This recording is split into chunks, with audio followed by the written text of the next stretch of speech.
Hey, hey, hey. Time for the Out of This World story from rSpace.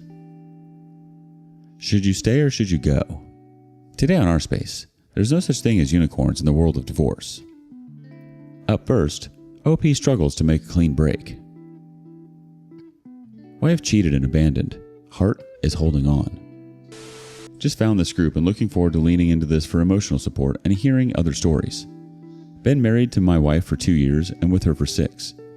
No kids and got together at 17 and I was 22.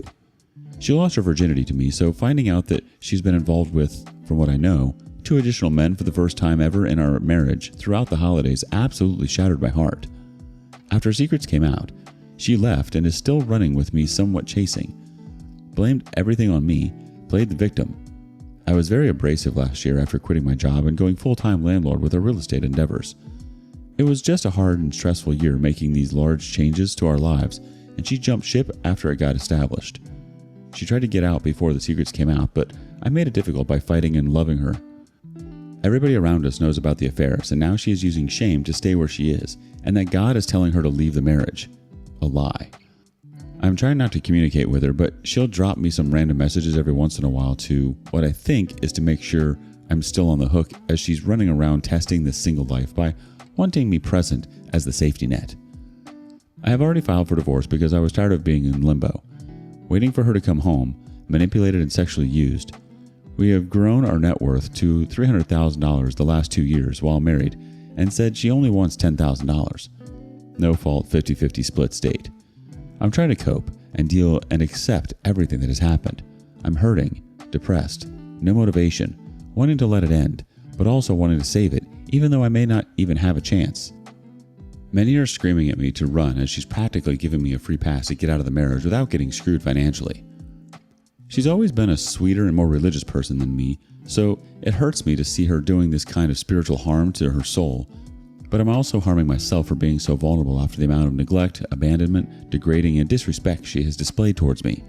She has shown no efforts to save the marriage, yet throws out random, stupid, meaningless messages. Just having a hard time picturing life without her, and always saw forever, and mother of our future children. Still works at the job that the affair partner works at, and pretty sure she's still fully pursuing that relationship, and why she won't come home to try and save the marriage. Still sends messages like, I love you and miss you so much. I'm sorry for putting you through all this. God's telling me things and I'm so lost and confused as the day gets closer. April 25th is the end of my 60-day cool-down period to contact the courts and set up the hearing. No lawyers involved. She's been super civil with me, but I miss her. Wish she was home. Afraid what to do if she comes running back out of fear at the deadline. Where do I draw the line in the sand and say enough is enough? I struggle with reminiscing on what we had, and I'll never find someone as good as her. Here's what someone from the community had to say. You draw the line in the sand back when she told you she slept with other men. There's no chance that she just suddenly comes to her senses. What you are waiting for is one of 2 scenarios. That relationship ends because the affair partner is done with her, usually because the affair partner got what they wanted, or worried about the job, or does not want to mess with someone going through divorce, or the wayward spouse is pushing too hard too fast with the mindset relationship must work because marriage is destroyed. Either way, wayward spouse is running back to you broken. Was not her choice. You are now for the rest of your life a backup plan to her. Or a long time from now, she figures out limerence, i.e. the whole affair and feelings were fake.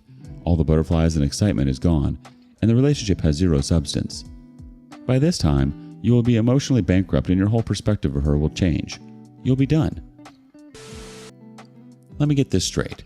She's not coming home to you. She still works with the affair partner and has shown no other efforts in trying to save the marriage, all while giving you a free pass to leave and save what little pride you have left? Run for the hills, man. In case you didn't already know, she doesn't love you, she doesn't miss you, and she isn't sorry. Update. Now officially divorced. Progress. I'm back for an update. Some may remember my situation as my now ex-wife was a unicorn and only wanted $10,000 if we divorced. The original post can be found here. I filed for divorce back in late February. The state I live in is a no-fault 50-50 split unless agreed on differently. There is also a 60-day waiting period before moving forward. She came back home to try and reconcile close to the end of that waiting period. My poor heart, of course, entertained the idea, and she was home for about 2 months, and obviously nothing was the same. She was also willing to sign a post-nup agreement if we stayed married. Materials and assets aside, I couldn't handle it emotionally or the heartbreak, and finally pursued with the final hearing out of self-respect, which was the hardest decision I have ever made in my entire life. Last week, we walked into the courthouse together to finalize. Neither of us hired any lawyers, and for the last 6 months, she stayed true, only wanting $10,000, so I told the judge I'd give her $15,000. We are now officially divorced, and she's living in an apartment while I walked away with 6 real estate properties. She said, "I already messed you up emotionally. I don't want to mess you up financially." We are civil and honestly still in love. She's a good person that made absolutely horrible decisions, and reality has set in. She admits and takes all the blame rather than shifting it to me. I still question myself every day if I made the right choice, but I have a sense of peace and control in my life now. The community reacts. Man, you made out well if you only had to fork over $15,000. Anyways, good for you for pressing on with the divorce even after her attempts to reconcile at the end. And especially since you admit you still love each other. We can squabble over if she's a good person because it sounds like she played the victim pretty hard earlier, but it sounds like she's at least improved on her earlier self. I would say for your own self, if you have no reason to remain civil with her, kids for instance, to just start fresh and not have her in your life at all anymore. She'll push to get you back at some point, and you'll have to remember everything. You can finally heal yourself, and while it might be hard, you have the means to cleanly break from her. You should. As far as regret, I think you'll find very few of us who regret leaving, and plenty of us who regret staying. I already messed you up emotionally. I don't want to mess you up financially. How thoughtful and considerate of her. Not. How can you be in love with someone who cheated on you? You're living in Fantasyland on Delusional Street. What do you think? Our next OP has been living a lie for the last 3 years. Am I the a-hole for starting the divorce process after finding out my daughter isn't mine? My life feels like a bad drama show at the moment. For some context, me, 33 male, and my wife, 30 female, have been married for 7 years, and what I thought was our daughter is 3. Looking back, this all started after my wife gave birth to her daughter. Suddenly became a lot more affectionate to me, was a lot more active with me in the bedroom life. She also made my favorite desserts a lot more often. She's a fantastic baker. I, of course, didn't suspect anything since even prior to her pregnancy, there were no signs of cheating, but also possibly could be that just didn't look too close enough to it. Well, this whole fiasco started 2 weeks ago after a day out with her daughter, and she just sat me down in the evening and came clean about the fact that her daughter wasn't mine. Her waterworks, of course, also started, and apparently it was a guy from the gym, and it lasted a month before he disappeared on her, after he found out she was pregnant.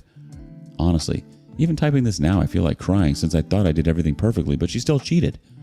As much as I wish I could say I had a stone face or something, I just started crying and she tried to comfort me, but I just pushed her away. I felt so disgusted with her. After I had calmed down a bit, I just grabbed my jacket and left for a hotel, and while I was leaving, she just begged and pleaded for me to forgive her, and that I was the only father her daughter knew. After crying myself to sleep in the hotel the next day, I turned my phone back on. I had seen she had blown up my phone, and I didn't read any of it, and just blocked her. After having a little bit of breakfast, I contacted a lawyer to start the divorce process, and at work, I just asked for some time off, and my boss gave me a month off. By the evening, my mom and sister were calling me on her behalf, and were on her side, and that just hurt even more. While I'm not proud to admit this, I did drink myself to sleep that night. After that night, I started staying with my best friend, and my mom and sister kept spamming and calling me. A few days later, after she probably got the divorce papers, my mom just sent me a long text that, to summarize, was that I should step up and forgive her and not abandon my daughter, and that she would disown me if I went through with the divorce. My sister and mom are against me divorcing her, but my best friend and his wife are saying I have the right to not want to be with her or to take care of her kid. I'm split on this. On one hand, I did raise the baby for 3 years. On another, I don't know if I could, in the right mind, raise the remainder of my wife, her affair. Edit 1. To put some context, my sister is infertile, so I think that's also partly why my mom doesn't want me to continue the divorce since she will lose her grandchild. A thought from the community. You're not wrong, OP. She only stopped the affair because he split after finding out she was pregnant, and only after a month. She was already sleeping with him without protection. I smell BS. What would she have done if he had taken responsibility for the child? Most likely run off with the gym guy. You're her backup after he left her. I'm sorry this happened to you. You can still be in the child's life, but I would get into therapy before making any other decisions. But the divorce is 100% justified. not the a-hole. It sounds like your ex knew exactly what she was doing after she found out she was pregnant, OP. She jumped on you and tried to make her move so that you wouldn't know any different. Meanwhile, she's already pregnant with someone else's baby. The comment is right. You are the backup and you always have been. Chances are she's telling you that this kid isn't yours because she's getting ready to reveal she's pregnant again with someone else's baby. You're not the a-hole here. Update. Hello everyone. First off, I want to say I'm high on emotion and drunk while typing this, so excuse any writing mistakes. Also, I want to thank everyone that has supported me and sent me nice messages. Now on to the update. After seeing a lot of advice, I decided to meet up with my wife in a cafe today. My best friend and his wife were there as well, just in case she tried to pull anything. I'm just going to keep it short. She tried apologizing, and I just didn't want to hear it, and asked what I wanted to ask. Why she cheated, and if she already had done a DNA test like I suspected. And the reason she gave is the main cause why I'm drunk in my best friend, his guest room. She cheated because the guy was attractive and she made a mistake. Isn't that a witch? Give someone all you have, and one attractive dude comes, and she F's you right over. And yes, she already has taken the DNA test, and my daughter isn't mine. I'm still going to take a DNA test for proof in court, and as well to just make peace with it. I also blocked my mom and sister, and will probably give my mom a visit in the coming weeks to give her a piece of my mind. Yeah, that's about it. My wife just F'd a guy because he was attractive. Ain't that a witch? Sorry if this isn't the update you wanted to hear, but yeah. Also, to everyone that is planning to say for me to reconcile with her, go F yourself. Unless you know what I'm feeling at the moment, you don't take the moral high ground. Update. Hello everyone. I just wanted to fill you in on some things that have happened today since a lot of you asked. First off, I have seen my daughter again since I needed to for the DNA test, as well as the fact for me to see if I could potentially raise her. And to be honest, I might get a lot of hate for this, but it just doesn't feel right. I have an overwhelming feeling of sadness just seeing her. I just imagine a future where my wife hadn't cheated and I wasn't in this mess. So I don't think I will stay in contact with her, as cruel as that sounds. But I think it's better for both for her, since I don't think I would be a suitable father for her, and to myself for my mental health. And now I have to wait for the results of the DNA test. Another thing that has happened is that I am going no contact with my sister and low contact with my mother. I spoke to her again on the phone, and just like I suspected, it was a bluff, and she has promised to stay out of it. For some context, my mom has no family besides my uncle, and she is often lonely since my father passed. So I think she didn't want to lose another part of her family, and I've already told her I don't mind her staying in contact with my wife and my daughter as long as she keeps me out of it. But I still have gone low contact since she has hurt me a lot by siding with my ex, even for just a short period. My sister insisted on the issue, and I just blocked her. I just wanted to thank everyone for the kind comments and messages, and sorry if this isn't what you wanted to read. I don't know if I will update again, since I doubt anything of interest will happen. So she's just going to cheat on you with the next person she finds attractive? Talk about absolutely no self-control. She made you live a lie for 3 years, but who knows, maybe even longer than that. You're not wrong here, and you have every right to be feeling what you're feeling. Going low to no contact with your mom and sister is the right thing to do for you. It's sick that they can't see past your ex's manipulation and take your side. Thoughts? Do you think OP is in the wrong here? Why or why not? Thank you for joining us today on rSpace. Be sure to like and subscribe and hit that notification bell so you don't miss out on our next video. Until next time.